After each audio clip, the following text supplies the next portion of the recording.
Bueno, ahora sí, formalmente, buenas noches. Bienvenidas a todas las personas que se sumaron hoy puntualmente. Viendo los nombres, sé que de aquellas personas que se están sumando hoy, igual han participado en ediciones anteriores de la cátedra, así que bueno, es un placer volver a tenerlas por aquí. Y aquellas personas que se están sumando hoy para esta última clase del módulo de 1700 años de vida judía en Alemania, también la bienvenida y siempre las puertas abiertas para continuar en la cátedra. La cátedra de judaísmo Niso Ayer, que para quienes no saben es un emprendimiento conjunto de la Universidad Católica del Uruguay y el Comité Central Israelita del Uruguay, con apoyo de la confraternidad judeocristiana del Uruguay, y este año también contando con el apoyo del Goethe Institut y de la Fundación Konrad Adenauer. En este título que hemos elegido de Judaísmo, Tradición Innovadora, a 100 años del Premio Nobel a Albert Einstein, con dos módulos, este que está terminando, el primero que está terminando hoy, precisamente 1700 años de vida judía en Alemania, y el segundo módulo que está comenzando ya la semana que viene sobre creatividad judía y su aporte a la humanidad. Así que es un placer tenerlos y tenerlas por aquí. Esta charla puntual, esta clase puntual también cuenta con el apoyo de la NSI, así que la nueva congregación israelita de Montevideo, así que agradecemos también el apoyo en la figura de su director, que casualmente también va a estar exponiendo. Y bueno, hoy tenemos dos expositores de lujo,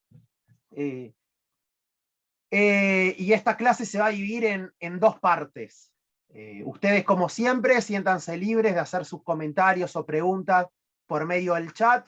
De todas maneras, luego la intervención de cada uno de los expositores, va a haber un espacio también de preguntas e intercambio, como siempre. Voy a empezar presentando al magíster David Telias, que no quiso pasarme su currículum amplio, pero tiene amplísima trayectoria académica y comunitaria.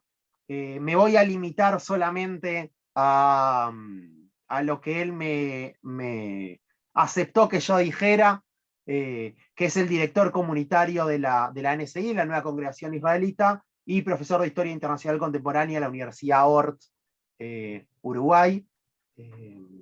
Pero bueno, la verdad que es un placer tenerlo acá. Ya ha estado el año pasado y en ediciones anteriores, y tiene amplísima trayectoria educativa y comunitaria, así que es un placer. Y la otra persona que nos va a estar acompañando en realidad es un compañero de la cátedra, si bien también fue docente en la cátedra en anteriores ediciones, y estamos hablando del ingeniero Marcel Kirchner, que es ingeniero de profesión, que ha venido incursionando en muchísimas tareas de voluntariado a nivel comunitario en la nueva congregación israelita, como Hassan, cantor litúrgico, como Gabay, como presidente de la comisión de culto, coordinador de comisiones de selección de rabino, presidente de asamblea de representantes, representante de la Asociación de Instituciones Alemanas, Deutsche Verein, espero haberlo pronunciado bien.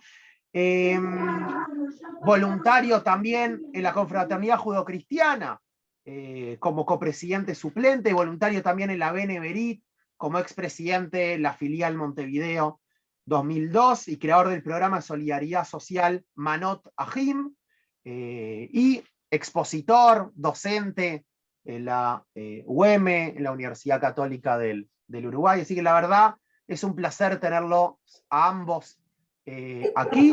Si quieren, esto es opcional, pero si quieren, antes de comenzar o después o al final en el espacio de preguntas, si quieren ampliar alguna cosa sobre alguna de estas actividades que ustedes hacen, puede ser interesante también para el público. Eso lo evalúan ustedes. La clase del día de hoy, que es la última del módulo de 1700 años de vida judía en Alemania, se titula El inmigrante alemán de corazón, judío de alma, historias de la primera y segunda generación de judíos alemanes llegados al Uruguay.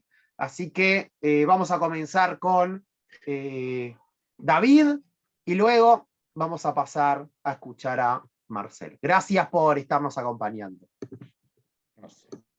Bueno, gracias. Ya qué compromiso eso de los currículos, es un compromiso, más vale no decir mucho porque después se genera expectativa y uno termina defraudando a la gente. Gracias a todos por estar, un placer acompañarlos. A ver, la idea que teníamos cuando Jai nos contó de que iba a tratar este año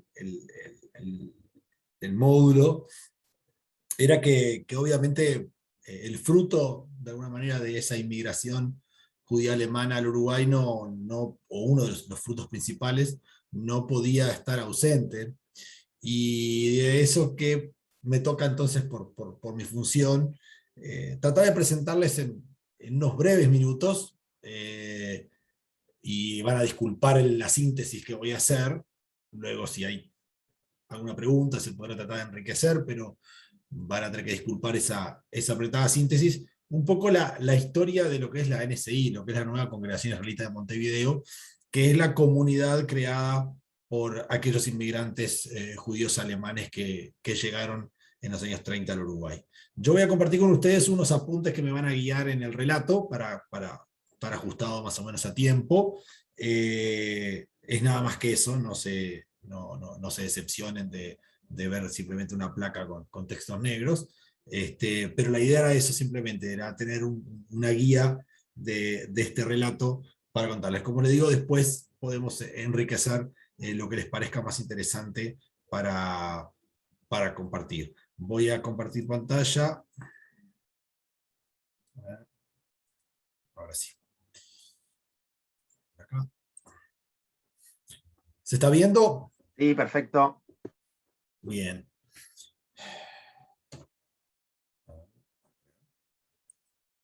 Ahí.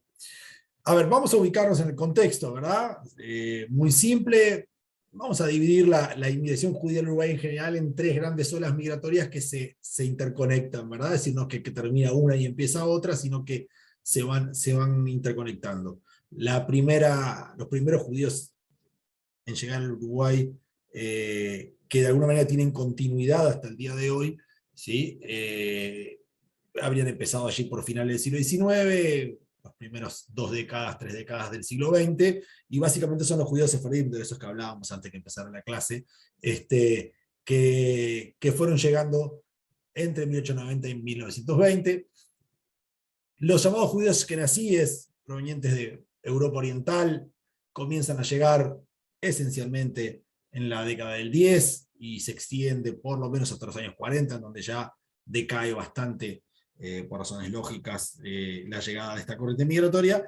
Y la migración germana es la inmigración más tardía, ¿sí? Es una inmigración que recién está arrancando, alguna cosa quizás en los años 20, pero digamos que con cierta continuidad, cierto flujo interesante recién hacia los años 30, con el ascenso del nazismo en Alemania.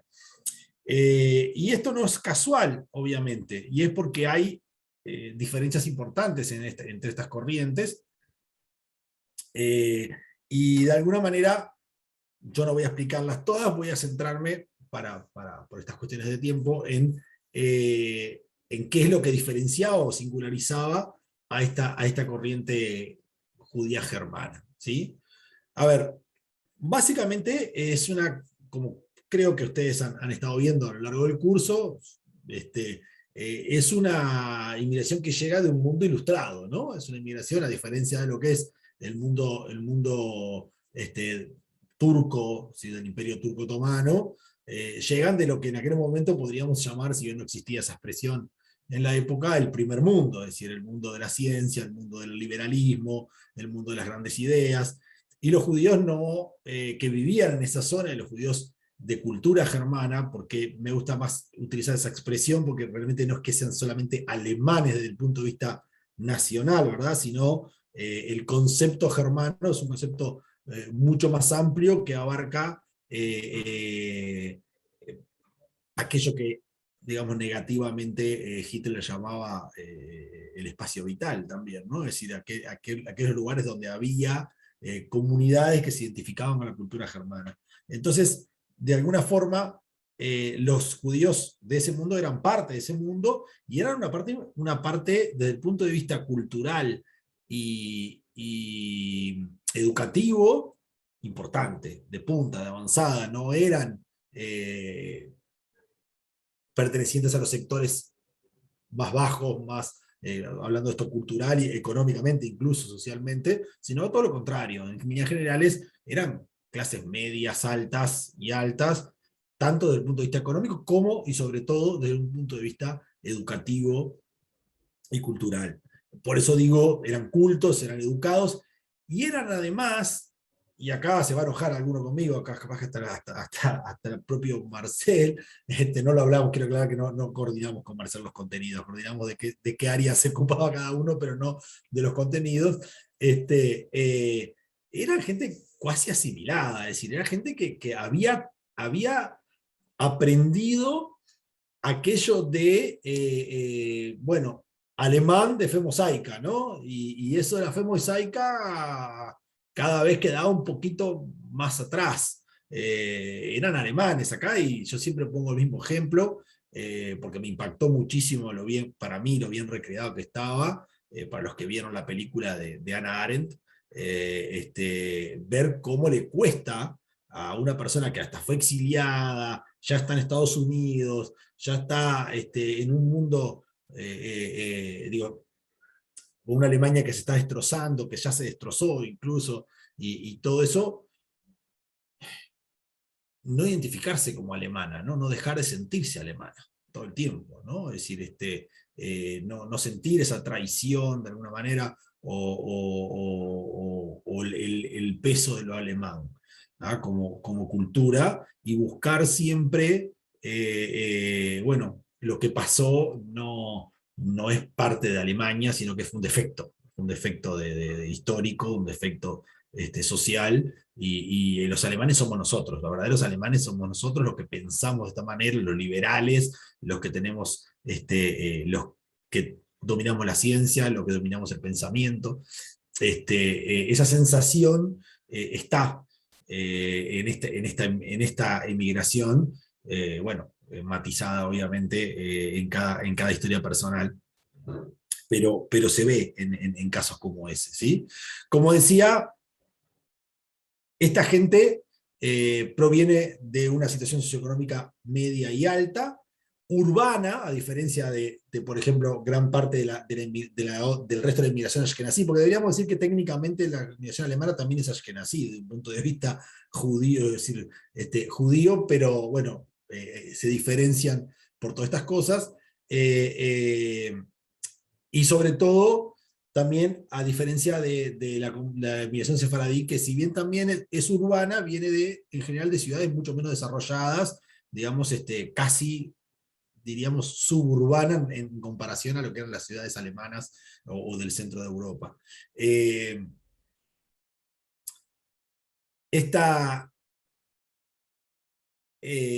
Esto es muy importante porque a mí lo que me tocó vivir con algunas entrevistas que en su momento hicimos a la primera generación, era la sensación que tenían cuando decían que venían a estas tierras, ¿no?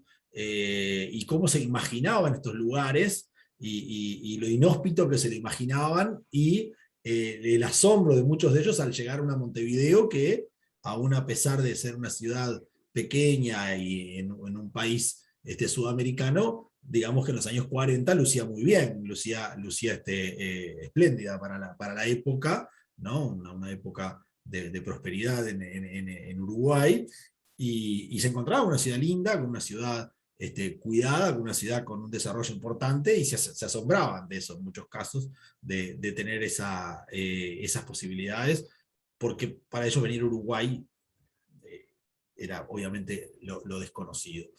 Y para mí la diferencia o la singularidad más importante que tiene esta inmigración, aún a pesar de todo esto que dije antes, es que, a diferencia de las otras inmigraciones judías, de la sefaradí y la ashkenazí, esta es una inmigración más familiar.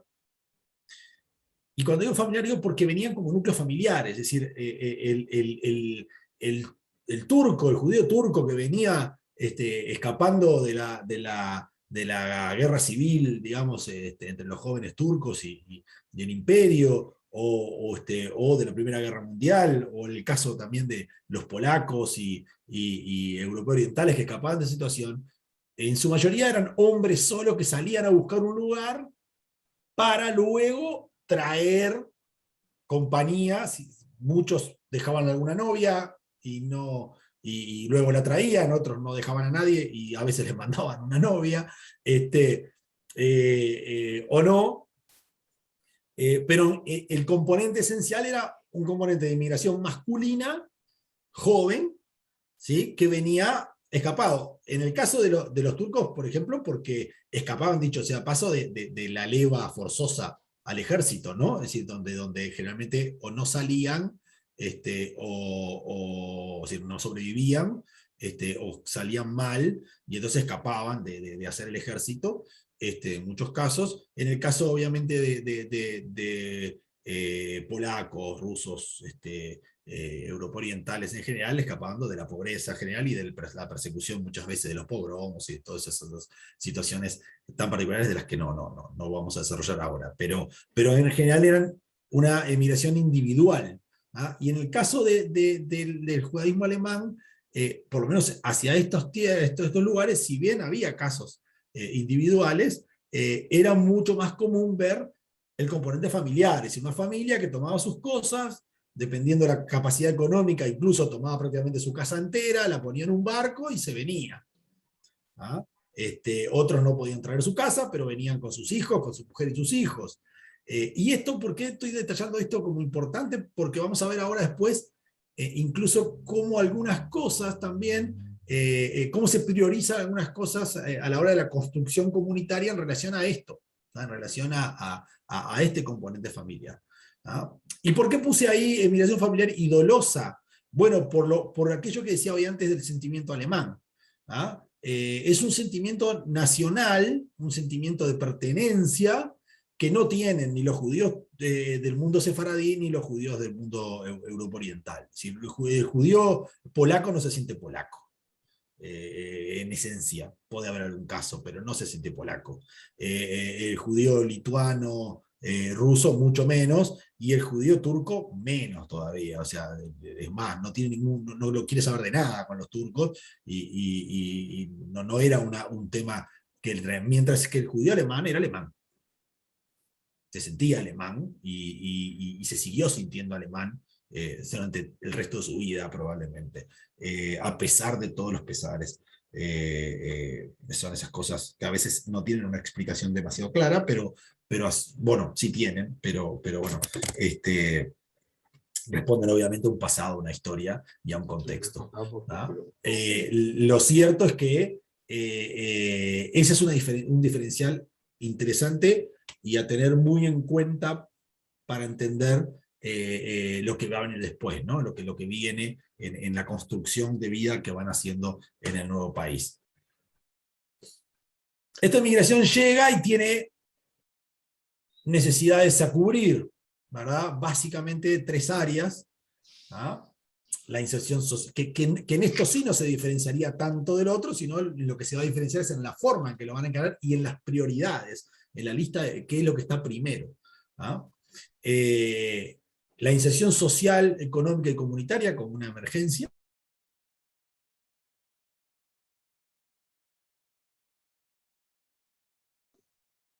David, desilenciate un segundo.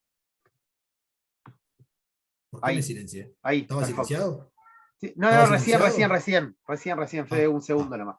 Está. ¿Se escuchó entonces? ¿Dónde quedé? Sí, todo. Fue un Está, segundo. perfecto. Entonces, decía entonces que la inserción social, económica y comunitaria como una necesidad de las principales. Acá los 3 puntos que puse, vamos a ver que se van entremezclando, si no quiere decir que uno sea prioritario, van tomando prioridad en un momento y en otro algunos de ellos. ¿Ah? De hecho, lo primero que se va a crear es un comité de ayuda al inmigrante, aún antes que la propia NSI. De hecho, la NSI, ahora vamos a ver, se va a crear dentro de un local que tenía el comité de ayuda. ¿Ah? Y la idea es esa, la idea es, bueno, recibir, tratar de darle un alojamiento, que en general es para una familia, que no es, no es alojar a una persona sola, ver en función de los recursos que trae y demás, qué se consigue para esa persona, ¿sí? Empezar a darle vínculos para que empiece a trabajar, para que empiece a tener una vida económica, y por supuesto comunitaria en el sentido de la comunión, en el sentido de empezar a gestar un espacio común entre los comunes, entre los iguales, ¿no? Eso como una emergencia, en primer lugar. Rápidamente surge la necesidad de la práctica religiosa, al estilo, por supuesto, alemán, que ya va a ser un estilo más liberal en relación al resto, por más que todavía se mantenía una forma ortodoxa de hacer el culto, ¿sí? Del pensamiento y de los intereses que se vinculan al religioso va a ser más liberal que el resto de las corrientes judías que van llegando a estos lugares. Y el tema que es común, sí, ahí no se diferencia nada con el resto, es el tema cementerio, porque los que son judíos acá sabrán, los que no, si no lo saben, está bueno explicar. Es decir, si hay un elemento que parece ser vital a todo judío, por menos que se identifique con el judaísmo como religión, es el tema del cementerio, ¿no? Es decir, todos quieren, más allá de cómo hayan desarrollado su vida en relación al judaísmo, bueno, tener un lugar en donde enterrarse, y pasa a ser un elemento prioritario el cementerio, que además pasa a ser uno de los elementos importantes a través de los cuales esta comunidad judía alemana se va a vincular con las otras comunidades judías. Y así lo mismo le va a pasar a las otras. El cementerio es la primera acción conjunta de la colectividad judía en su conjunto, más allá de los distintos orígenes de los que provienen cada una. Digo, todas se juntaron, en aquel momento no estaba la alemana todavía, en el año 16, pero sí las sefaradim con los ashkenazim se juntaron para conseguir un predio para el cementerio. Cuando se forma la comunidad judía alemana, se suma a esto, adquiere dentro de ese cementerio, adquiere un pedazo propio, y va a tener también su propio cementerio y servicio de entierro en él. Y el tercer elemento es la conservación de la cultura, ya más allá del judaísmo como una religión, sino de esa cultura judío-alemana, de empezar a tener un espacio para desarrollar un judaísmo alemán en Uruguay, en este caso. Y de esas son las funciones que va a tener que cumplir esta comunidad o este espacio comunitario que van a ir creando.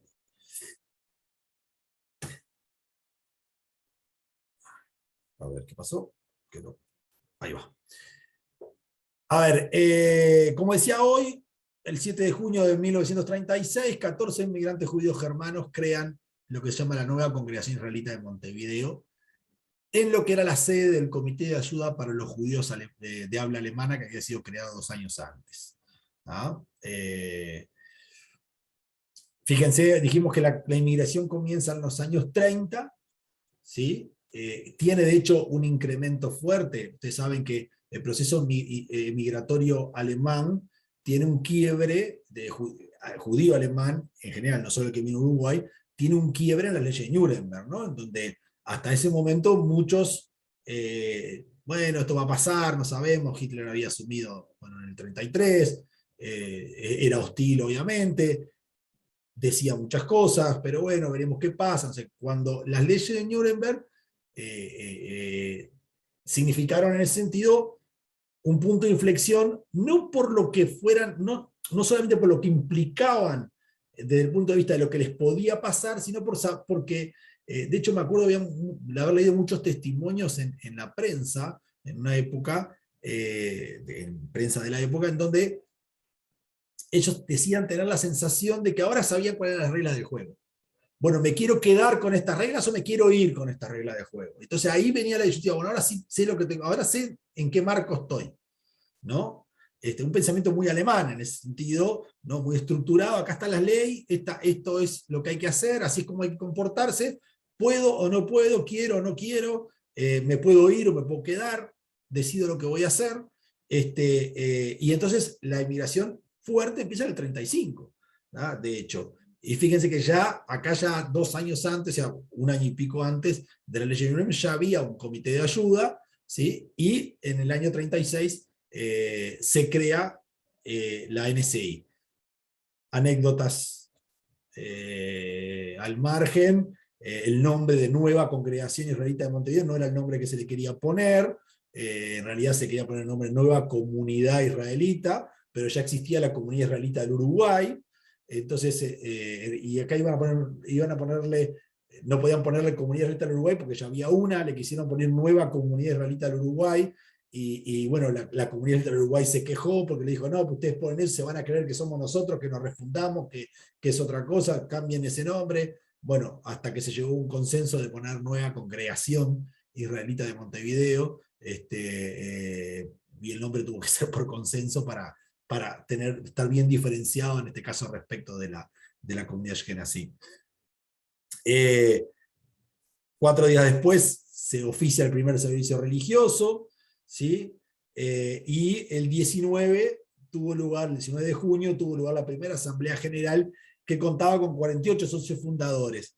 Yo tengo acá, para que vean el crecimiento exponencial simplemente de esto, ¿no? Un año después, la Asamblea del año siguiente, del 11 de julio del 37, pasó a tener 167 miembros, la otra, la del 38, 313, la cuarta, 767, y en el 40 la comunidad ya tenía 1.241 socios.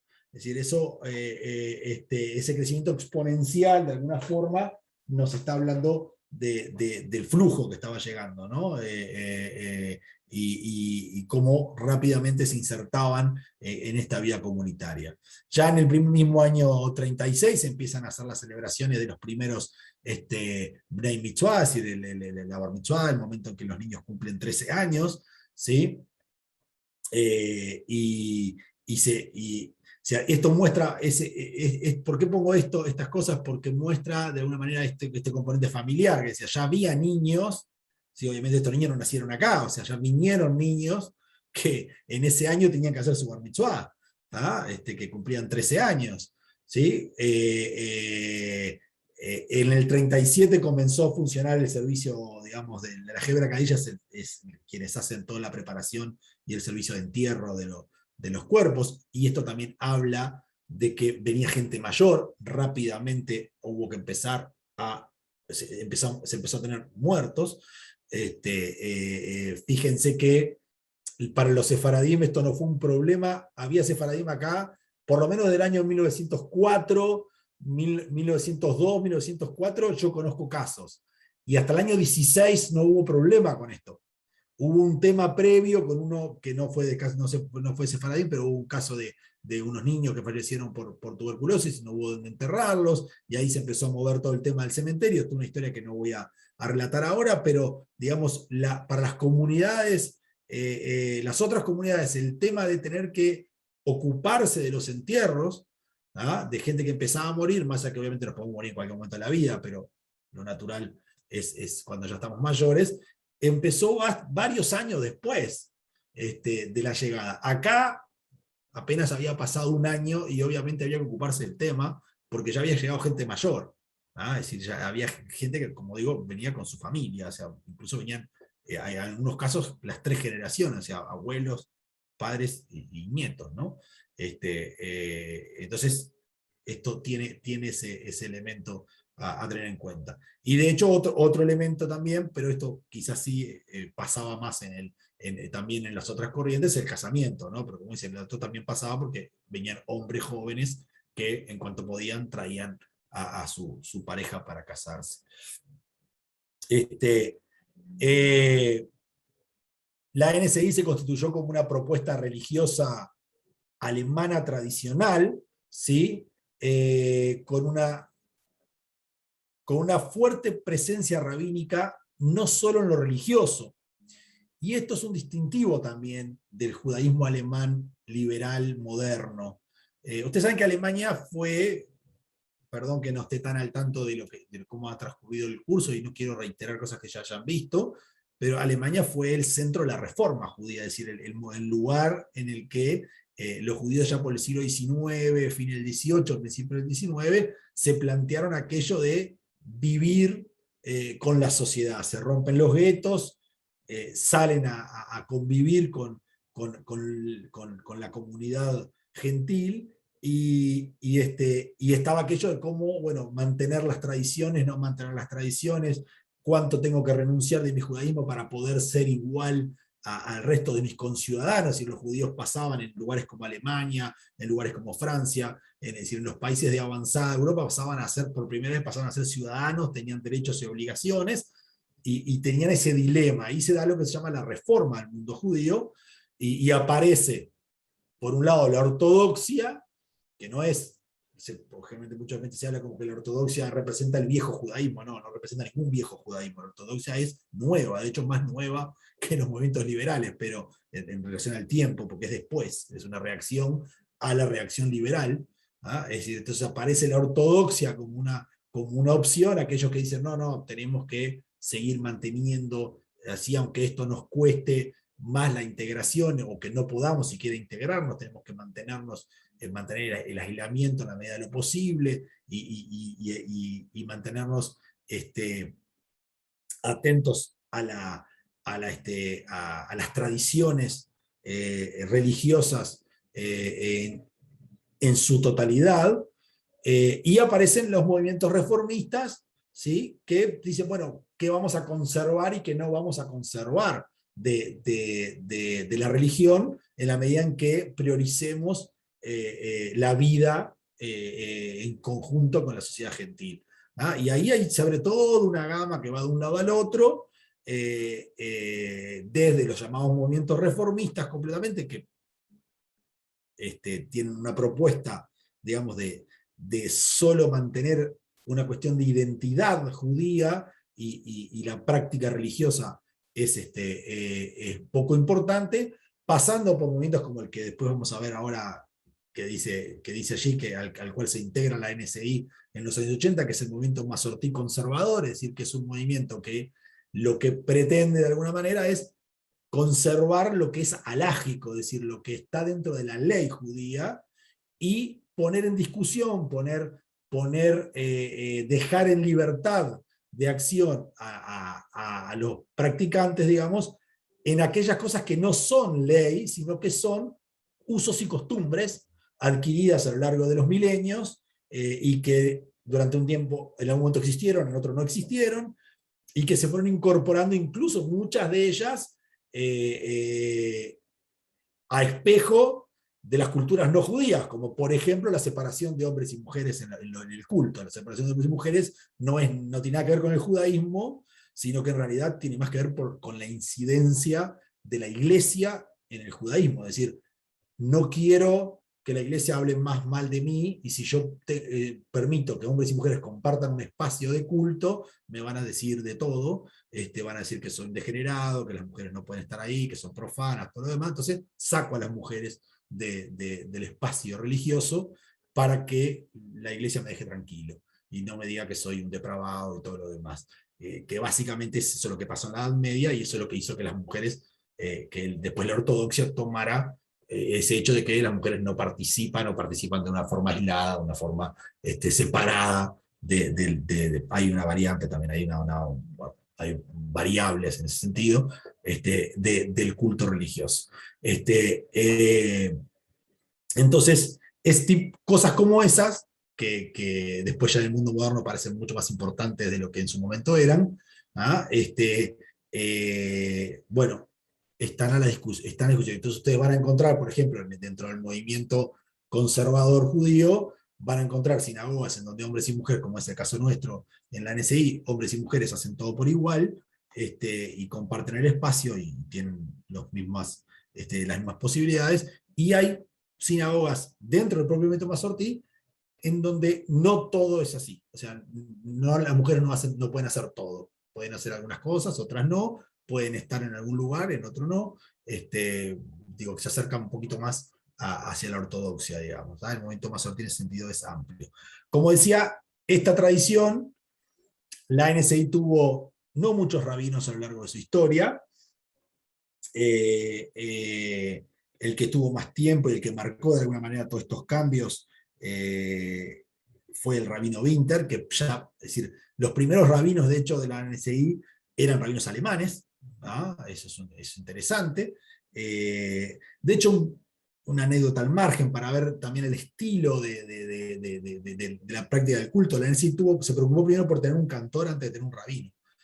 Es decir, primero estaba el tema de cantar y de desarrollar el culto a través de la música, y quizás también ahí no está claro, no tengo esa información lamentablemente, pero si fue una cuestión de posibilidades o qué, pero bueno, algunos que han escrito algunos artículos sobre eso lo plantean como algo, digamos, particular, ¿no? En ese sentido, como que les gustaba, con un cantor estaban contentos, o sea, querían tener primero un cantor para que el rezo fuera más, más fluido, más lindo, y bueno, después cuando hubo la posibilidad, ni bien hubo la posibilidad, ya en el 37 ya había rabino,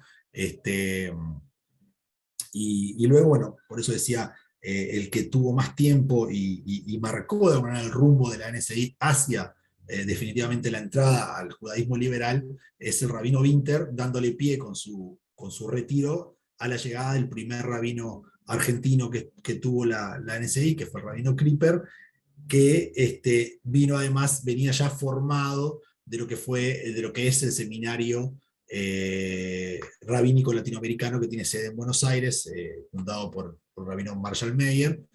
Marshall Meyer y el rabino Winter, que fue el rabino de la NSI, provenían de una generación de rabinos formados en la ortodoxia desde el punto de vista académico, digamos, pero también formados fuera del mundo judío, así con formaciones académicas universitarias, y que hicieron esa transición en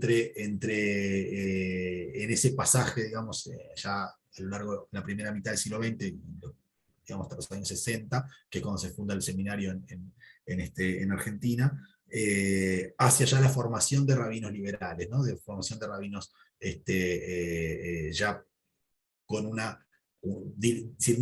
tener que formarse forma ortodoxa para luego desarrollar un judaísmo liberal por cuenta propia, sino ya directamente, eso ya existía, había empezado a existir en Alemania, el rabino Winter había pasado por ahí, pero fue interrumpido por la guerra, y Meyer es también un egresado de esas escuelas, que luego también tiene otra sede en Nueva York, en Estados Unidos, que también se forman rabinos del movimiento Masortí. ¿Sí? No sé cómo estoy de tiempo, ya hay cualquier cosa me decís. Son 8:15. Uy, está, ya voy. A ver, ¿qué cosas se ocupó la NSI históricamente? Bueno, primero el tema de educación, ¿sí? Además de los temas religiosos que hablábamos recién, la atención general y especialmente la educación a los niños y jóvenes, ¿sí? Ha sido siempre una función esencial de la comunidad desde el comienzo. En el año 39 se crea el hogar infantil. En el año 51 se crea lo que es la agrupación juvenil de la NSI, lo que son los movimientos juveniles, digamos, de tipo escáutico, por llamarlo de alguna forma, para los que no son judíos y no conocen un poco la interna comunitaria. En Uruguay hay 7 movimientos juveniles. La NSI es la única comunidad que tiene uno propio, ¿sí? Es decir, la única comunidad que tiene un movimiento juvenil propio. Los demás movimientos juveniles pertenecen bueno, sacando Maccabi, que pertenece al movimiento macabeo mundial, los demás pertenecen a corrientes ideológicas políticas dentro del mundo judío, pero no a corrientes comunitarias, corrientes ideológicas que están vinculadas a lo que es el movimiento sionista y de creación del Estado de Israel y las distintas propuestas políticas ideológicas que lo conforman. ¿no? El caso de la agrupación juvenil de la NSI, que hoy se llama Casita Novar, no tiene una propuesta ideológica, sí es sionista, tiene como objeto el desarrollo de un ideal sionista, pero no desde el punto de vista político partidario. La PNIMIA o el internado para jóvenes, si va cambiando las necesidades, ¿no? Eso es interesante. Entonces ya en la década del 70 se funda el internado para jóvenes judíos que vivían en el interior y que venían a estudiar a Montevideo. ¿Ah? El hogar infantil uno, no lo dije, es un hogar para huérfanos en un primer momento, y también funcionó como lugar de acogida donde los padres podían dejar a sus niños, digamos, para ir a trabajar y ese tipo de cosas, pero también había niños que vivían ahí, ¿no? Que no tenían familia, que habían quedado sin familia, vivían ahí. ¿Sí? Luego ya estos modelos fueron mutando porque las necesidades comunitarias van cambiando, y hacia los años 90 se crea la escuela de tradición, el Alex Bar Maimón, que es una escuela en donde complementaria. La NSI estuvo vinculada a la educación siempre, tuvo escuelas, bueno, fue fundadora de la IBRIA, que fue una de las escuelas que tuvo la red escolar judía de Montevideo, luego estuvo vinculada al Instituto Ariel Hebrea Uruguayo, pero siempre desde los años 90 ha mantenido esta escuela de tradición, que es una escuela que en algún momento funcionó antes 2 veces por semana, ahora funciona 1 vez por semana. Los chicos van a escuelas desde públicas hasta privadas laicas, y luego vienen 1 vez por semana a tener clases de tradición, judaísmo, cultura, aquí en la NSI. También lo filantrópico, ¿sí? Hubo instituciones que ya no existen más, y la que permanece es Agim Rahmonim.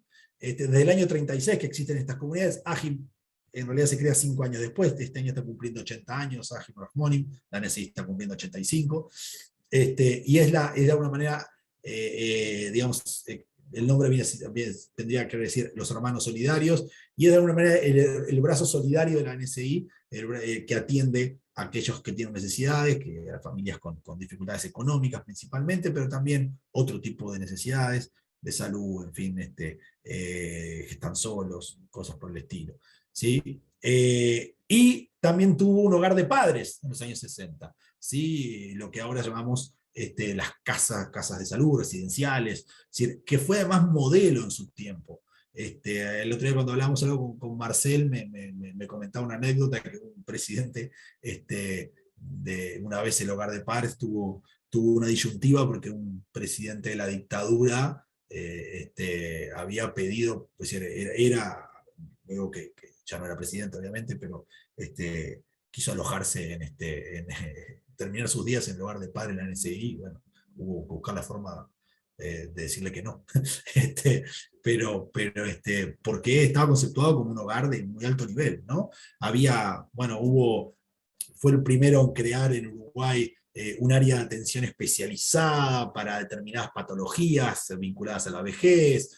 Bueno, tuvo un tiempo, el hogar duró, creo que terminó por cerrarse en el año 2003, si no me equivoco, duró unos 50 años, unos 45 años para ser más exacto, pero marcó un hito en ese sentido, en un momento en que Uruguay todavía no tenía costumbre de eso, ¿sí? Uruguay no acostumbraba a que existiera esa propuesta. Y en materia, bueno, la ANSI fue muy activa para su comunidad, en lo último que hablábamos hoy al principio, esas 3 prioridades que tenían, ¿sí?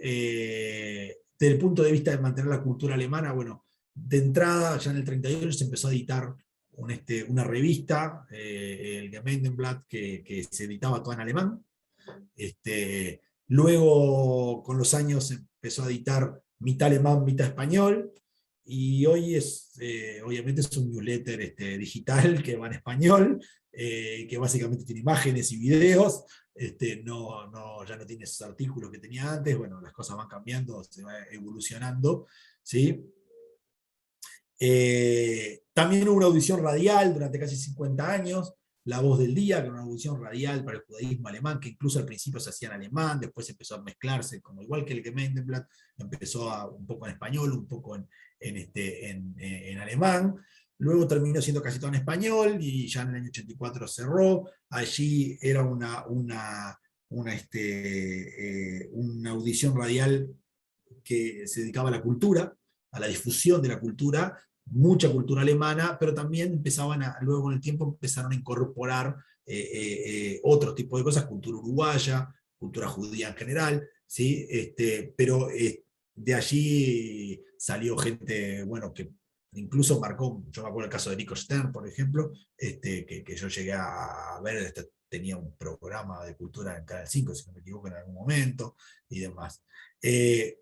Infinidad de cursos, talleres, conferencias, teatros, bailes, coros, cursos de idiomas, cursos de temas vinculados al judaísmo, de lo que ustedes quieran, e incluso el deporte, a través de dos expresiones. Uno que muy poca gente sabe, que la propuesta de Maccabi como institución deportiva, no como institución, como movimiento juvenil, escáutico, sino como institución deportiva, que luego se asoció a Hebraica y formaron lo que hoy es Hebraica y Maccabi en Uruguay, es una propuesta que viene de judíos alemanes, es decir, de judíos, si bien no es de la NSI, digamos, tampoco el ITUS va a ser de la NSI, pero sí de gente que era socia de la NSI, que trae el movimiento Maccabi en Uruguay.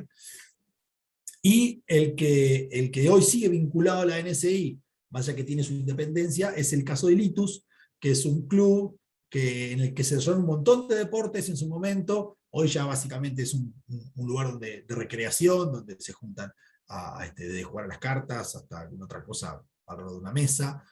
Ya no es un club, pero bueno, que en algún momento tuvo hasta un campeón sudamericano de ping-pong, es decir, por decir algo, en el caso de Litus, y bueno, tuvo una vida muy activa, sobre todo en los años 70, 80 y hasta los 90. Por último, y termino, el siglo XXI, ¿sí? Tomó a la NSI en un proyecto que fue la nueva casa, Beit Hadash, que es esta sede que tenemos hoy, trayéndola a Positos, que es el centro, digamos, donde vive la mayor parte de los judíos en Montevideo. La idea era la construcción de un centro comunitario, ¿sí? Que tuviera sólidas raíces y que se proyectara el futuro. Y todo esto que yo llegué a ver, si yo volviera para atrás en esta presentación, vamos a ver que ni el hogar de niños, ni incluso el hogar de padres, que ahí podía estar un poquito más, podría llegar a ser por cuestiones lógicas un poco más selecto, ni las propuestas educativas, ni incluso la propuesta escrita cultural terminaba siendo solo para judíos alemanes, sino que de a poco, y por supuesto ni que hablar del movimiento juvenil, Hasid Anoar, es decir, no era para ni lo es hoy. Ya en los años 70, diría yo, y en los años 80, ni que hablar, cuando yo era niño, si bien cada comunidad mantenía algunas características idiosincráticas, en la mezcla empezaba a ser algo muy común, ¿no? Y la NSI, esta propia vida cultural y este proyecto del siglo XXI que yo planteo acá, de alguna manera nos pone esta pregunta que está al final, ¿no? Es decir, ya no hay más judaísmo alemán en Uruguay, lo hay, no lo hay, ¿quiénes lo mantienen? ¿Lo mantiene la NSI? Sí, en alguna medida sí, todavía seguimos manteniendo ciertas cosas que parecerían ser muy judío-alemanas, pero obviamente a la NSI hoy la gente se acerca por su propuesta más, si quiere, ideológica desde el punto de vista judío, es decir, esto de ser un movimiento liberal, una propuesta judía liberal, inclusiva, abierta, que por si es alemana o si no es alemana, o todas esas cosas que ya se recuerdan casi que para la chanza, ¿no? Casi que para el chiste del momento, como hacíamos hoy al principio cuando estábamos charlando con Jai y con Marcel sobre qué hora empezamos, y hay que empezar 19:30 porque somos yeques, somos alemanes, y de ahí a las 3 en punto hay que empezar.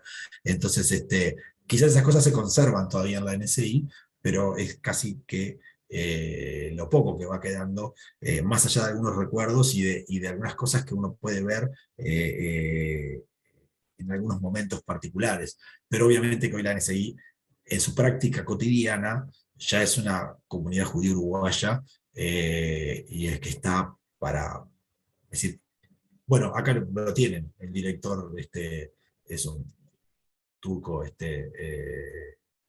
como digo yo siempre, puro, porque soy turco por los 4 lados, no tengo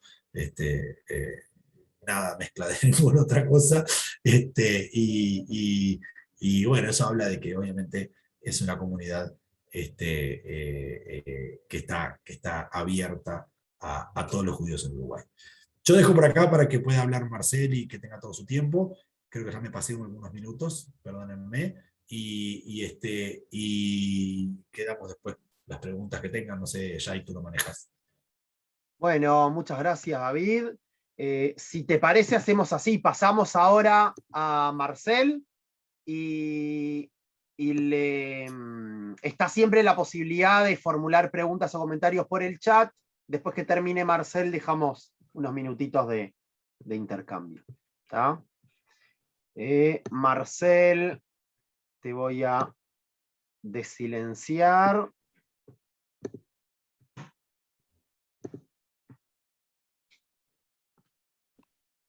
Ahí estoy desilenciado, ¿cierto? Sí. Perfecto. El micrófono es tuyo. Bueno, gracias. Bueno,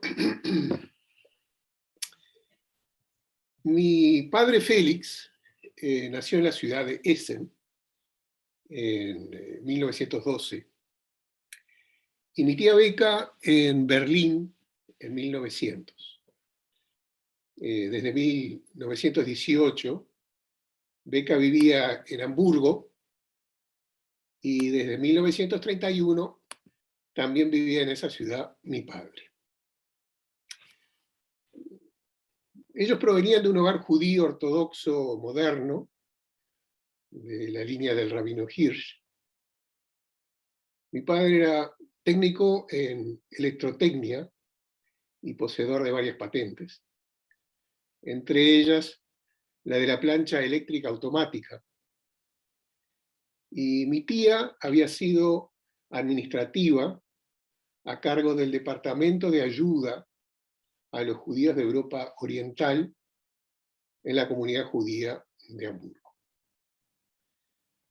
La urbanidad, la organización, la llamada Wohnkultur, la cultura del buen vivir, el aprecio por la música y la lectura, características muy alemanas, estaban profundamente arraigadas en ellos, como en los más de 4.000 judíos alemanes que llegaron al Uruguay. Félix y Beca abandonaron Alemania desde el puerto de Hamburgo en septiembre de 1938. De hecho, unas horas antes de la cita de Beca en las oficinas locales de la Gestapo para explicar la naturaleza de sus actividades en la comunidad judía. Mi primer viaje a Alemania fue en 1993, a la ciudad de Hamburgo. Viajé con mi pasaporte uruguayo. Después de intercambiar unas palabras en alemán con el funcionario de inmigración, le pregunté si no me iba a sellar el pasaporte. Me dijo que no era necesario. Y me dijo, Willkommen in der Heimat, bienvenido a la patria.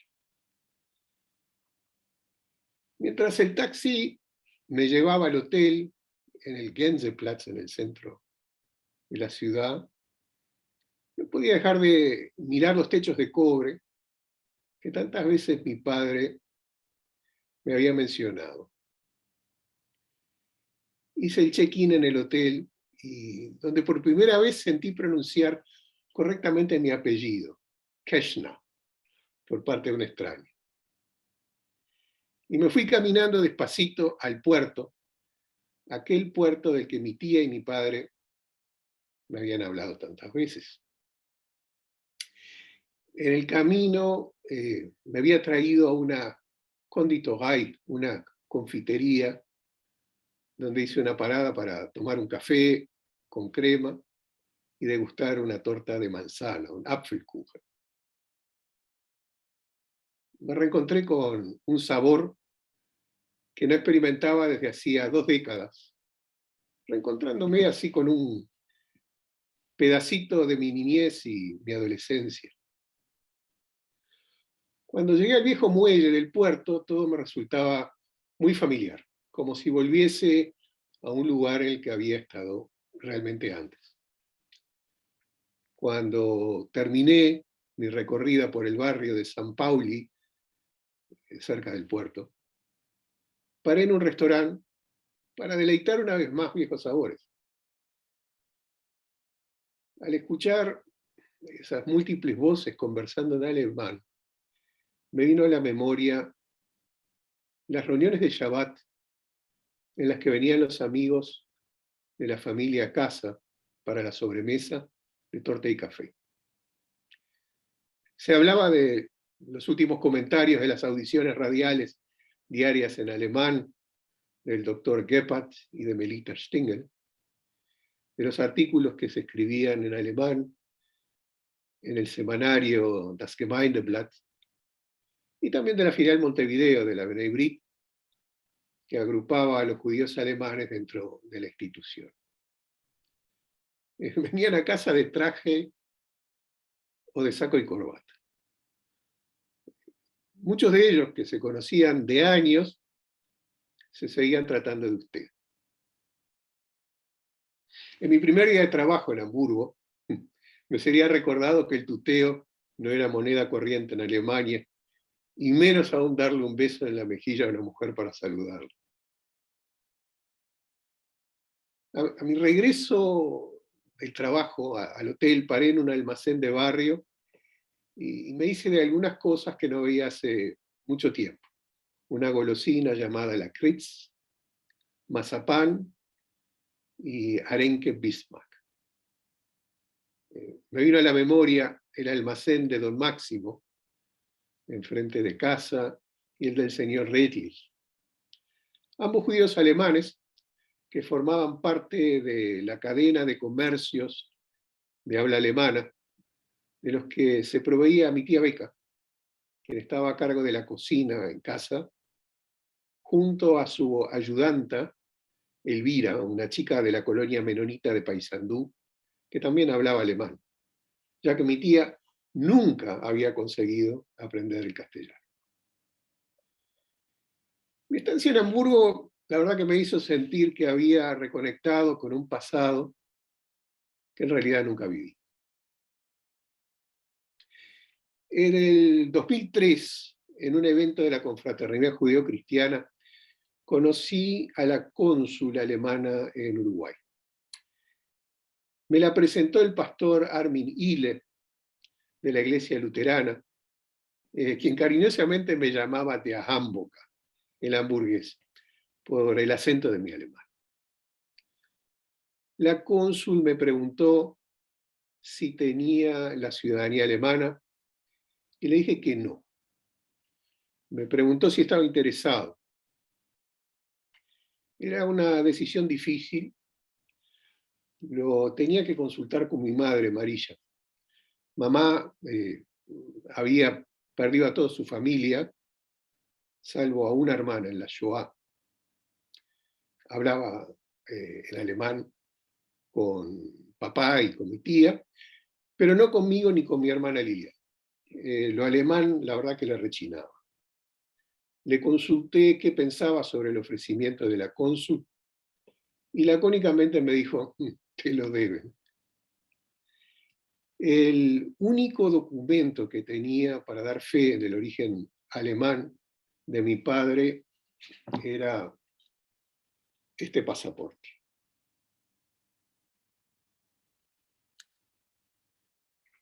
Cuando se lo mostré a la cónsul, me dijo, esto alcanza. Mi segundo viaje a Alemania fue a Berlín en el 2005. Viajé como parte de una delegación uruguaya a una feria agroindustrial. El primer lugar que visité fue el Alexanderplatz, en el corazón de la ciudad. Era donde había nacido mi tía Beca. También pasé por la oficina de patentes y encontré la patente de la plancha automática de mi padre. El viernes de noche visité la gran sinagoga que había sido reinaugurada hace poco tiempo.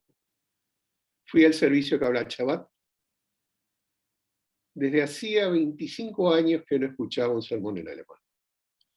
El rabino allí presente me recordó al rabino Winter de la NSI, cuyos discursos eran en un pulido alemán y que eran objeto del minucioso análisis después de sus congregantes. En la sinagoga de Berlín, tanto el rabino como el cantor estaban vestidos con togas, como también era la costumbre en la NSI en aquella época del rabino Winter. La sinagoga en Berlín era en muchos aspectos similar a la NSI. Los asientos tenían los nombres de los congregantes y habían gabinetes individuales frente a cada asiento para guardar los artículos de rezo. En el stand de Uruguay, en la feria agroindustrial, se me acercó un funcionario del puerto de Bremen. Se interesó en el software que estábamos ofreciendo. Me preguntó dónde tenía la oficina y le dije que en Montevideo. Me miró seriamente y me dijo, bueno, cuando decida volver a Alemania, llámeme y seguimos hablando. Me hizo acordar a una conversación que había sostenido hacía casi 3 décadas con Franz, alemán no judío, amigo de papá, que trabajaba como electricista. Se habían conocido un domingo en los años 50, cuando papá trabajaba en su quinta en la calle Felipe Sanguinetti. Allá plantaba verduras y frutas, ante las miradas inquisitivas de los vecinos criollos. Franz, que pasaba por ahí, reconoció en mi padre a un Landsmann, un compatriota, y desde ese momento cultivaron una entrañable amistad. Un día le pregunté a Franz por qué no había regresado más a Alemania. Y me dijo que el día que había descendido del Graf Spee, tomó la decisión de vivir por siempre en un país cuyo deporte nacional era el fútbol y no la guerra. Mi tercer viaje a Alemania me llevó previamente, y por motivos de trabajo, al norte de Francia, cerca del río Somme, el lugar donde se había desarrollado una de las más cruentas batallas en la Primera Guerra Mundial. Mi abuelo Moshe se salvó de ser una de las 420.000 víctimas de esa batalla, al ser encarcelado por vaticinar la derrota de Alemania. Mirando el río, rememoré el relato de uno de los grandes amigos de papá, Heinz Heimann, cuyo suegro había peleado en ese lugar y había sido el único sobreviviente de su pelotón al caer una granada de artillería en su trinchera. Me acordé de estos 2 pedazos de metralla que le habían extraído de sus piernas y de esta cruz de hierro que le había dado el ejército del Kaiser. Esto me lo había regalado su nieta, Evelyn, junto a un libro de rezos que acompañaba a su abuelo en las trincheras. Cuando los nazis llegaron al poder, él estaba convencido que era intocable en su carácter de héroe de guerra. Como muchos otros judíos alemanes, se equivocó. Mi viaje culminó en Heidelberg, una hermosa ciudad de origen medieval en Baden-Württemberg, a las orillas del río Neckar. Iba a participar en una conferencia en mi área de trabajo. Me alojé en la ciudad vieja, cerca de la universidad. Al pasar por la entrada del edificio principal, me vino a la mente que allí había estudiado Hannah Arendt.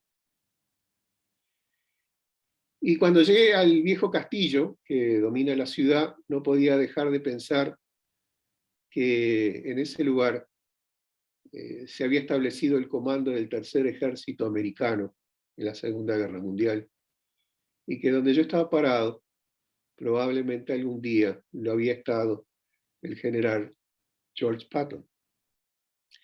Pero también seguramente en ese lugar había estado parado antes Heinrich Himmler, el fundador de la CSS, cuyo cuartel general también había estado en Heidelberg. Al día siguiente de mi arribo, fui a una panadería cerca del hotel. La señora que me atendió en sus 70 me hizo acordar a Ofelia, aquella peculiar anciana de ojos azules profundos y pelo blanco, que venía a ofrecer su sulky y sus caballos en el Hotel Nirvana en Nueva Helvecia. En el hotel se juntaban muchos alemanes judíos y no judíos, particularmente hacia fin de diciembre. Recordaba cómo resonaba el alemán en todos los rincones del hotel, y particularmente aquella ocasión en la que una amiga de mi tía Beca le pidió un café en alemán a un mozo criollo, quien desconcertado le dijo que no la entendía. Su hermana intervino, disculpándose ante la falta de tacto de su hermana por hablarle en alemán, pero también la disculpa se la dijo en alemán. Años más tarde conocí a una señora, madre de una compañera de clase de mi hija menor, que se había criado en Nueva Helvecia. Cuando le mencioné a Ofelia, la señora de los caballos, me dijo, ¿sabés quién era Ofelia? No, le contesté. Y me dijo, era la cuñada de Joseph Mengele, que en los años 50 se había casado en Nueva Helvecia. Mi cuarto viaje a Alemania fue a Düsseldorf y a Essen. En esa última ciudad tenía que hacer una visita a la Universidad de Essen-Duisburg y me di tiempo para hacer una parada en el ayuntamiento de la ciudad de Essen para averiguar si había un registro de las direcciones donde había vivido mi abuelo y su familia. Por supuesto que lo tenían y perfectamente registrado. Cuando completé la visita a la universidad me fui derecho al número 12 de la Grabenstraße, donde había vivido mi familia entre 1900 y 1918. Había un baldío. Essen había sido arrasada hasta los cimientos en la Segunda Guerra Mundial por los bombardeos aéreos aliados, ya que albergaba las instalaciones de la fábrica de armas Krupp. Mirando aquel baldío, me imaginé a mis tíos y tías de niños jugando y corriendo. También visité el edificio de la gran sinagoga que había sobrevivido a los bombardeos. Luego de la guerra la habían convertido en un museo industrial y a partir de los años 80 se convirtió en un museo de la vida judía en Essen. El lugar estaba meticulosamente organizado y los objetos pulcramente exhibidos. Pensé que probablemente mi padre y sus hermanos habían hecho sus bat mitzvot en ese edificio. Hoy estaba poblado de objetos, pero el lugar carecía de alma. Al dejar el edificio me pensé, hoy el alma de ese edificio reside en la sinagoga de la NSI. En ese encerré el último capítulo con el reencuentro de mi identidad. Recordé las palabras de mi señora, que al poco tiempo de conocernos en los 80, me definió como un expatriado alemán viviendo en Uruguay. Mucho pensé acerca de ello y de mis amigos de generación, también hijos de alemanes, con los que tenemos el ritual un poco en broma y un poco en serio de saludarnos en alemán, hasta el día de hoy. En la comunidad nos identifican como los últimos Jekes, ¿no? Haciendo referencia a cómo se llamaban los judíos alemanes al final del siglo XIX y al principio del XX por las levitas o los sacos largos que usaban y que se denominan así.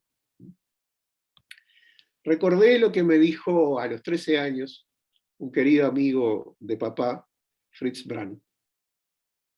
Me dijo, ¿sabes cuál es la diferencia entre una virgen y un Jeke? que un ñeque siempre permanece siendo un ñeque. Y yo agregaría que es así, pero antes de ñeque me siento judío. Quedo abierto a preguntas, si tienen alguna.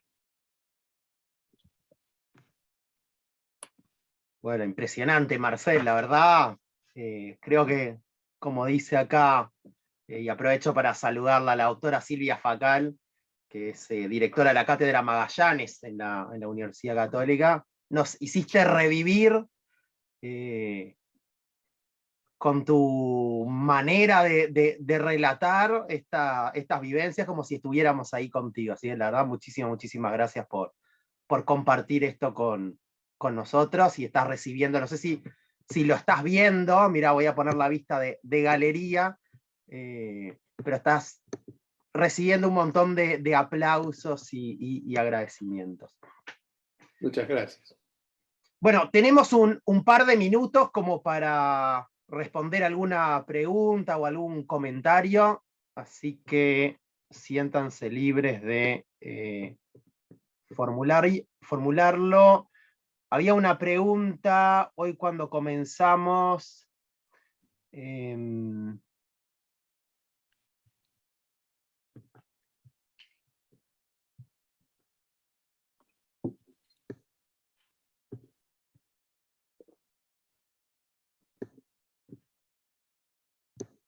Bueno, acá tenemos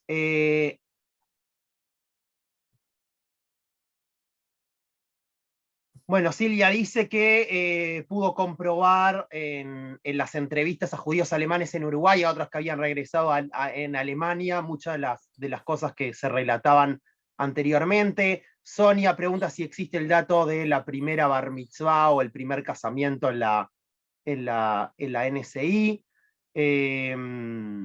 Sonia nos compartió acá también algunas vinculaciones personales. La mamá de Rodolfo Schuster, Zichrono Libraja, era la voz femenina de La Voz del Día, y su abuelo, Kurt Bernstein, participó de la audición igualmente. Florencia pregunta si se conseguía fácilmente nacionalidad o venían los primeros porque Argentina no los dejaba. Chay. Dale. Bueno, primero, gracias, Marcel. Sabía más o menos por dónde iba a venir la cosa, pero la verdad que me emocioné. Realmente uno se viajó en el tiempo a esos lugares y creo que de alguna manera expresa una forma, una idiosincrasia muy particular. A ver, quiero responder. Primero quiero saludar a Silvia, que anda por ahí, con quien, bueno, ahora ella hablaba de su tesis en el 2002, con quien nos conocimos cuando ella estaba haciendo esa tesis, y justamente voy a asociar eso a una pregunta que hicieron. Cuando Silvia estaba haciendo esa tesis, que estaba en España, me pidió que le ayudara desde acá, en los archivos de la NSI, en aquel momento, todavía en la calle Río Branco, a buscar cierta información que ella necesitaba, y ahí me introduje en algunos archivos que tenía la NSI, muy bien organizaditos, muy bien cuidados, muy alemán, así como Marcel encontró los datos, obviamente, que buscaba. Acá también se encuentran, espero que se sigan encontrando todos los datos. Bueno, y yo tuve el placer de ayudar un poco a Silvia con su trabajo, y están los datos de quién fue el primer bar mitzvah, quién fue el primer casamiento, todo eso está. No lo tengo de memoria y no lo busqué para ahora, así que disculpen que no le den el nombre, pero los tenemos, todo eso. Tendría que ver si con la mudanza acá a Positos, al nuevo edificio, se consiguen, los encuentro fácil los libros, pero tienen que estar. El tema de la nacionalidad, de la entrada. A ver, Uruguay fue un país muy particular en ese sentido, ¿sí? Uruguay siempre tuvo las puertas, en algún momento con algunos colegas lo definimos entreabiertas, a la inmigración judía. Hay que recordar que Uruguay tuvo una ley de indeseables, una ley de extranjeros,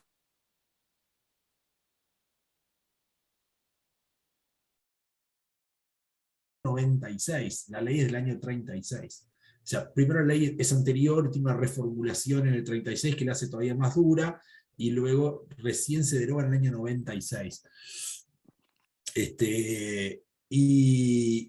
Y esa ley tenía ciertas exigencias. Ahora bien, en general nadie se acordaba que esa ley existía. En momentos duros alguno pudo haber recibido algún temita para entrar y que se arreglaba con algún, en todo caso, algún pequeño soborno o algo así, pero si no, en general se entraba fácil al Uruguay. Hubo un caso sonado, digo que no particularmente judíos alemanes, pero sí, además, referido a judíos alemanes, justamente los judíos alemanes no entrarían dentro de la inmigración exótica. Si la inmigración exótica mencionaba explícitamente sirios, libaneses, turcos y europeos orientales, o sea, lituanos, ese tipo de cosas que para Uruguay eran como desconocidos, no sabía de dónde venían, ¿no? Es decir, era justamente exótico. Pero alemán no, alemán ya era lo que Uruguay quería. Uruguay, la ley a su vez de inmigración, que era previa al vallismo, incluso de fines del siglo XIX, promovía ese tipo de inmigración. La inmigración que venía de los países europeos centrales, franceses, ingleses, alemanes, etcétera, y por supuesto italianos, españoles, que venían. Entonces, en el caso si uno venía con un pasaporte alemán, no iba a tener ningún problema para entrar. Esa es la realidad. Si uno no venía con un pasaporte alemán, no judío, y venía así de Lituania, de cosas que a veces ni siquiera tenían pasaportes, esa es la realidad. Si tenían algunos documentos extraños porque no eran ciudadanos. El alemán podía tener un pasaporte porque era ciudadano. Es decir, en muchos casos, sobre todo a principios del siglo, aquellos llegaban con documentos raros, y ahí es donde se podía complicar un poco, pero terminaban entrando, en general en Uruguay se terminaba entrando. ¿Qué otra pregunta había? Creo que me estoy olvidando de algo. No, acá está diciendo Mario que Lilian Kirchner quiere complementar algo de lo que dijo Marcel, Sí, así claro. que los estoy desmuteando. Mario. Sí, me presento, soy Lilian. ¿Me escuchan? Sí, perfecto. ¿Me escuchan? Bien. Yo soy Lilian, la hermana de Marcel, y probablemente la fan número 1 de mi hermano, porque realmente cuando habla al alma, y me hizo recordar toda mi infancia y mi juventud en casa, que fue un hogar divino, y realmente llegué a las lágrimas, porque esas reuniones de Shabbat en casa eran únicas. O sea, en mi casa nunca se sabía quién venía, pero podían llegar a ser de 15 a 20 personas. Se preparaban lisa y llanamente de 3 a 4 tortas para la gente que venía. Y como decía mi hermano, se trataban de usted, era Herr Heimann, Herr Brand, y se daban la mano. Y venían con sombrero también, que mi hermano se olvidó de decirlo, no solo con traje y corbata. Y bueno, evidentemente había un desprecio hacia los polacos, lo había. Y como muy bien dijo Telias, la diferencia cultural realmente era muy grande. De todas formas, estaba muy mal que los alemanes los despreciaran, y a su vez los polacos se reían de los alemanes, porque esa era la realidad. Pero bueno, públicamente realmente lo quiero felicitar a mi hermano porque habló desde el alma. Muchas gracias, Lilian, por compartir y por agregarle esta emotividad también. Ignacio, tenés la mano levantada, y después Denise, y con esos dos comentarios vamos a ir redondeando. Bueno, agradecer a ambos en realidad por esta exposición, pero me quiero simplemente recordar un poco algo de lo que decía Marcel. Yo puedo decir que hablo desde una tercera generación, porque tengo 26 años, Y si bien no pertenezco a la colectividad, soy nieto de inmigrantes también, nieto de polacos, de ucranianos, y también soy investigador, soy maestrando en psicología clínica y investigo todo lo que tiene que ver con la construcción de identidad. Y puedo afirmar, por escuchar muchas historias también de inmigrantes, y también por escuchar a Marcelo, obviamente, que hay algo de lo generacional impresionante que se pone en juego acá. Y lo que una generación que quizás vivió la Shoah no pudo hacer, o lo que sus hijos no pudieron hacer, sin duda que queda muchas veces en lo que los nietos podemos hacer. Entonces, es impresionante cómo esto que Marcel transmite desde su experiencia marca algo de lo familiar, de lo comunitario, que sin lugar a dudas creo que hay que seguir rescatando.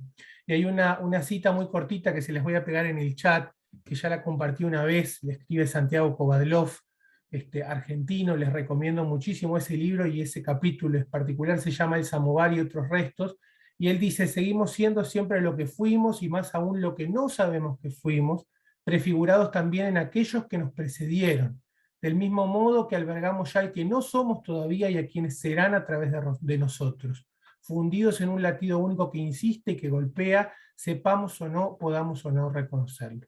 Gracias. Muchas gracias, Ignacio, por compartir. Denise.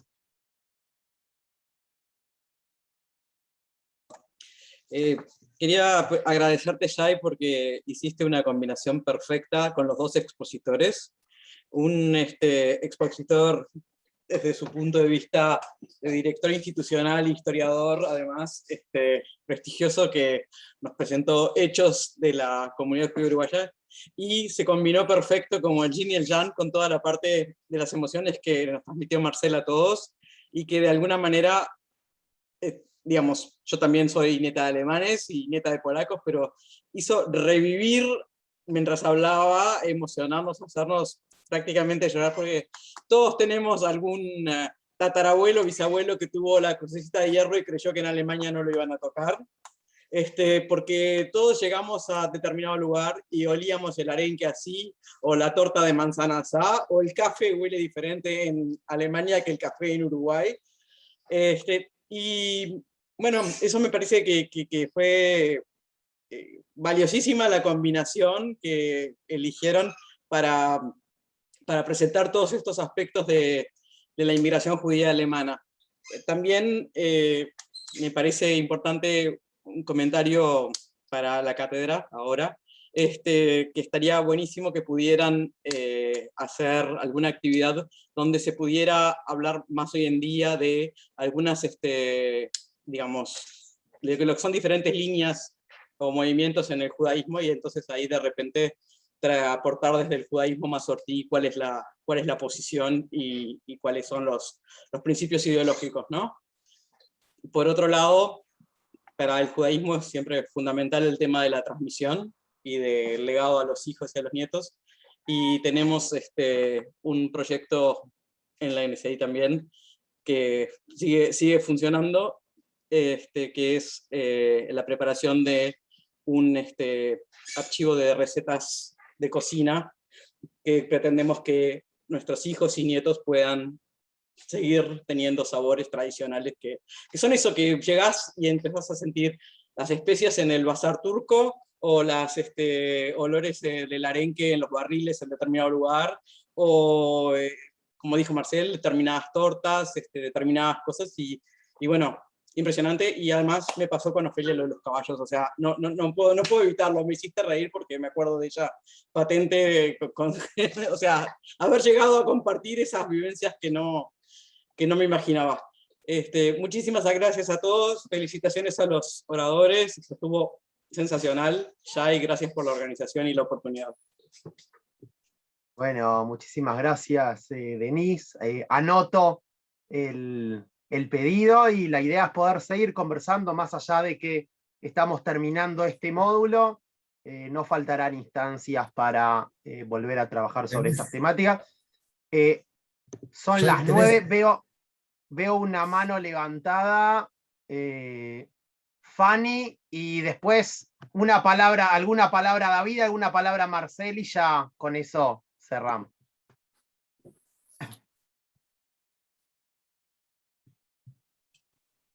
Bueno, ambos expositores, realmente un placer. Hermoso fue lo que nos aportaron.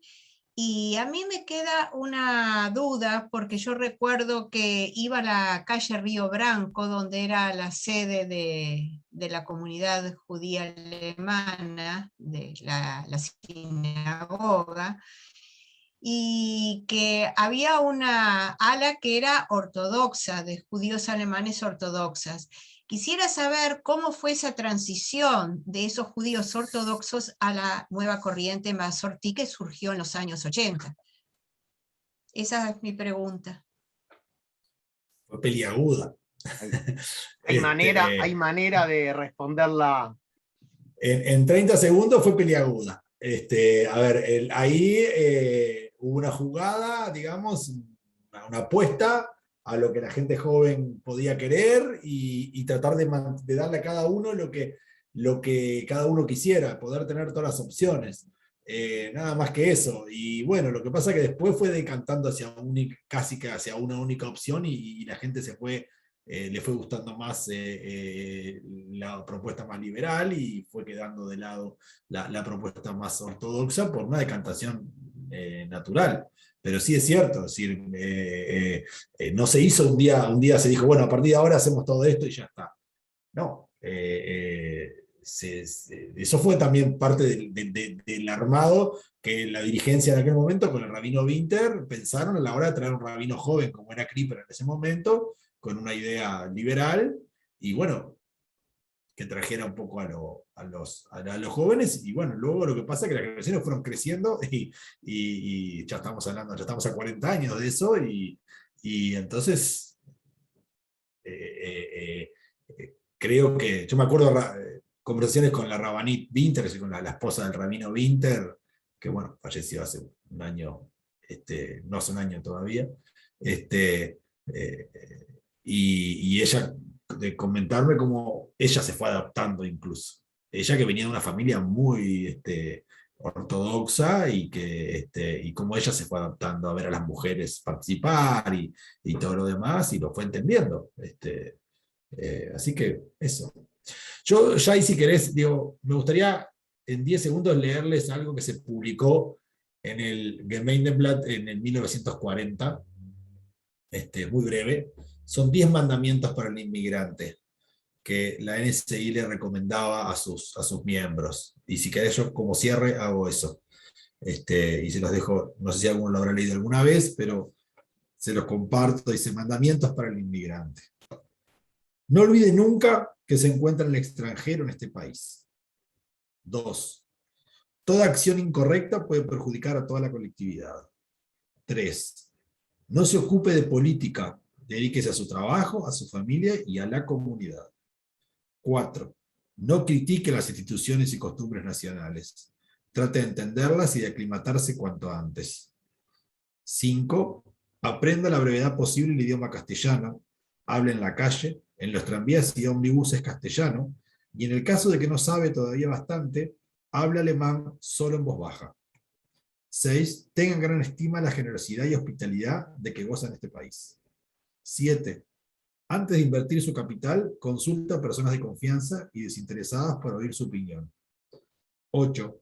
Cuando mejore su situación, cuando gane su vida, recuerde siempre que debe ayudar a los pobres. 9. Tenga presente que en todo caso tiene que ayudar a la nueva comunidad israelita, cuyo objeto es en primer lugar de unir a los israelitas en el Uruguay, mantener su cultura y sobre todo su religión. Y 10. Sea un buen ciudadano en su nueva patria. Cumpla bien con las leyes y reglamentaciones del país. Muchas gracias David. Marcel. Bueno, a mí me gustaría despedirme con una canción que yo me reencontré en 1993 en Hamburgo y no la escuchaba desde hacía, vaya a saber cuántas décadas, y que se llama Cuando las lilas blancas florezcan nuevamente. Frente a Weißer Flieder, wieder blüht.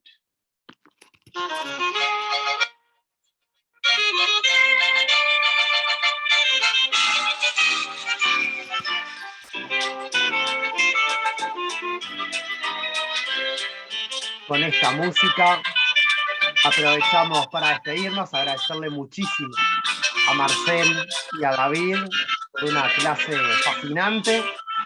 Estamos por cierre el módulo de los 1700 años de vida judía en Alemania. Nos vamos a estar reencontrando la próxima semana ya con el módulo de creatividad judía al servicio de la humanidad. Muchas gracias a todos y a todas y nos estamos reencontrando.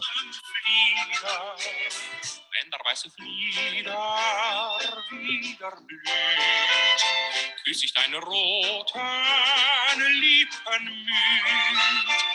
Wie im Land der Märchen werden wir ein Pärchen, wenn der weiße Flieder wieder blüht.